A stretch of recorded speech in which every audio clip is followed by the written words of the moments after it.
Olá, seja mais uma vez muito bem-vindo aqui à nossa série A Bíblia e a Gramática. Eu sou o professor Rodrigo Bezerra e estou no mercado há um bom tempo, sou autor da nova gramática da língua portuguesa para concursos, que no momento desta gravação se encontra na 10ª edição, e sou um apaixonado, um amante da escritura bíblica, da forma como a Bíblia foi feita e da forma como os textos bíblicos eles foram escritos. E como eu sou um leitor assíduo, frequente, habitual da Bíblia Sagrada, eu resolvi fazer uma série que eu acredito, eu espero durar muitos e muitos anos aí, falando sobre curiosidades, sobre estruturas da nossa língua portuguesa dentro da Bíblia Sagrada.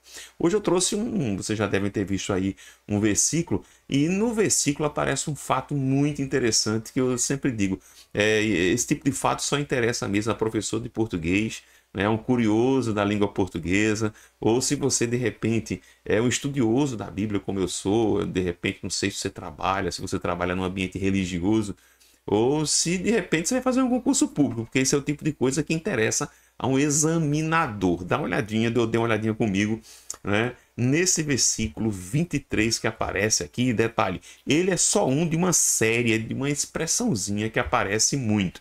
Está lá em Mateus, o capítulo 1, versículo 23, que diz: Eis que a virgem conceberá e dará à luz a um filho, o qual será chamado Emanuel, que traduzido é Deus conosco.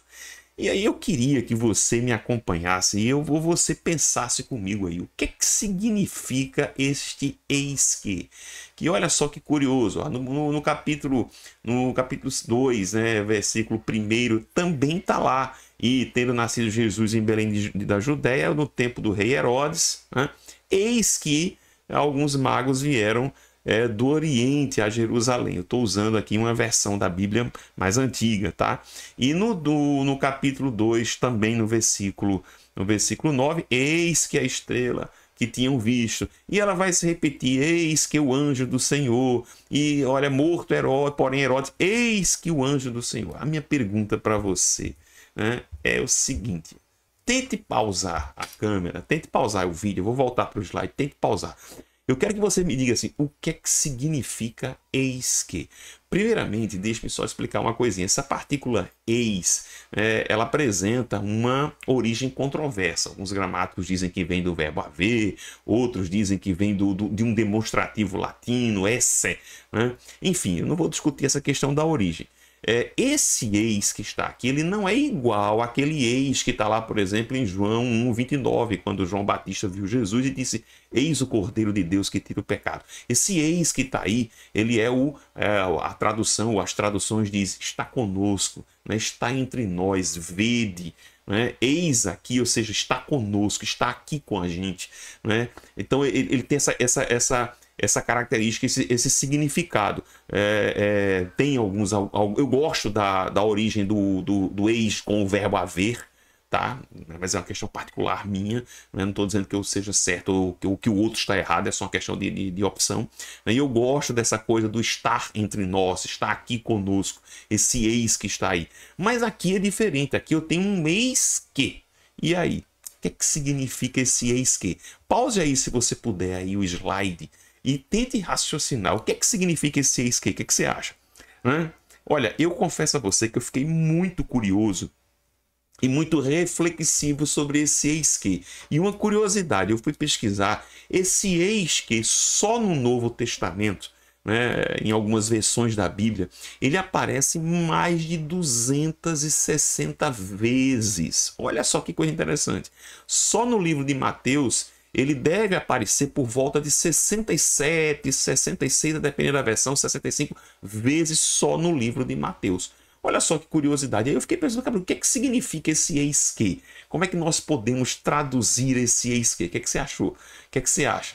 Olha só que curiosidade. Se você pensou em já que, em visto que, em porquê, uma vez que, eu sinto muito dizer, mas ó, matemáticos rechaçam, inclusive eu já gravei vídeo sobre isso, eles reprovam, não há autorização gramatical para que você pense ou que você analise o eis que como sendo uma conjunção causal. Então, se você pensou em já que, visto que, porque, uma vez que, esqueça, não é. Alguns autores, eles vão dizer que esse eis que é uma locução conjuntiva, você veja que finaliza em que, bem típico das conjunções, das locuções conjuntivas, e tem um valor temporal, né? Alguns colocam com o sentido de quando. Mas veja, eu trouxe aqui, vamos voltar lá para o slide, eu trouxe aqui a análise de dois professores, de dois gramáticos. Primeiro, do professor Celso Pedro Luft, no seu ABC da Língua Culta, em que ele diz que eis que significa vejam, né? Ou vejam só, enfim, inesperadamente, de súbito, né? Então ele colocou alguns exemplos como, ó, eis que vem um homem esperado, né? Eis que as soluções vêm chegando. Então, enfim, finalmente, íamos saindo da cidade e eis que o eis como facultativo, o carro enguiçou e de súbito. Olha só que interessante.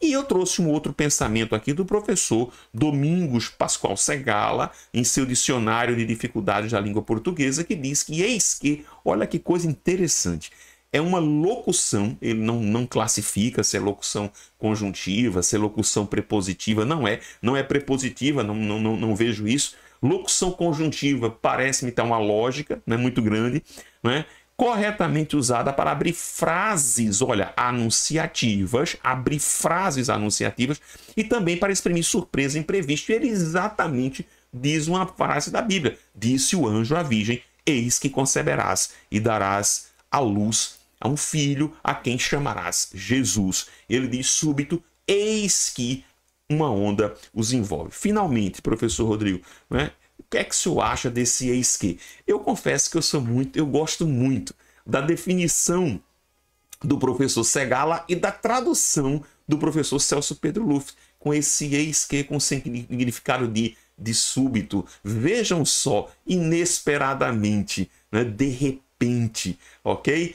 Enfim, finalmente. Então, quando vocês forem olhar para esses textos bíblicos que aparece esse eis que, pensem dessa maneira, né? Com esse sentido do finalmente, né? De súbito, imediatamente, vejam. E entendendo que isso é uma espécie de locução, eu gosto muito da ideia de uma locução adverbial, mas é uma percepção minha. Eu prefiro a classificação como uma locução adverbial, né? Alguns autores já se classificam como locução conjuntiva de valor temporal, nunca de valor causal, mas ela tem essa coisa desse valor aí de inesperadamente, de enfim, finalmente, vejam só. Então, eu espero que você tenha entendido. Quando você for ler o texto bíblico, pense dessa maneira, dessa forma, tá? E como eu sempre costumo terminar o nosso vídeo aqui, a minha oração de hoje, o meu pedido de hoje é que esse eis, né, que é o valor, alguns autores dizem que é um advérbio, outros dizem que é uma palavra denotativa de inclusão. Aí